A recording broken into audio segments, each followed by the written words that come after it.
مسئلہ یہ ہے عشاء کی نماز قضا ہو گئی. قضا پڑھنے کے لیے آپ کو کرنا کیا ہے؟ 17 رکعت پوری قضا نہیں پڑھیں گے آپ, 4 فرض اور 3 وتر. مسئلہ تو یہی ہے نا. کل کی عشاء کی نماز اگر کسی کی چھوٹی, فار ایگزامپل اللہ نہ کرے آج وہ قضا کرنے کے لیے کھڑا ہے, تو کیا کیا نمازیں قضا کرے گا؟ 4 رکعت فرض عشاء کی اور 3 رکعت واجب.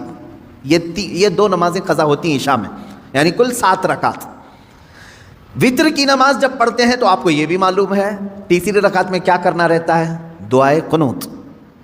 حنفی جتنے بھی ہیں پیروکار ان کو معلوم ہے تیسری رکعت میں جب ہم کھڑے ہوتے ہیں سورہ فاتحہ اور سورہ پڑھنے کے بعد ہاتھ چھوڑ کر پھر دوبارہ تکبیر باندھتے ہیں اور دعائے قنوت پڑھتے ہیں, ہے نا؟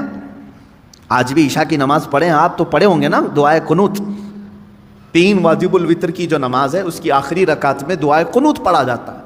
لیکن جب قضا نماز پڑھ رہے ہیں آپ, کل کی عشاء کی قضا پڑھنے آئے, 4 رکعت فرض پڑھ لیا, کسی کو نہیں معلوم قضا پڑھ لیا آپ نے سنت کی جگہ, 3 رکعت وتر پڑھ رہے تھے.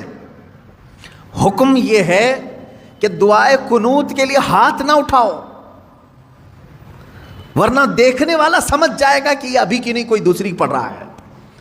ہاں عشاء میں تو ہو سکتا ہے نہ سمجھے, کیونکہ عشاء میں کرنٹ نماز بھی ایک اسی وقت کی بھی ایک وتر ہے.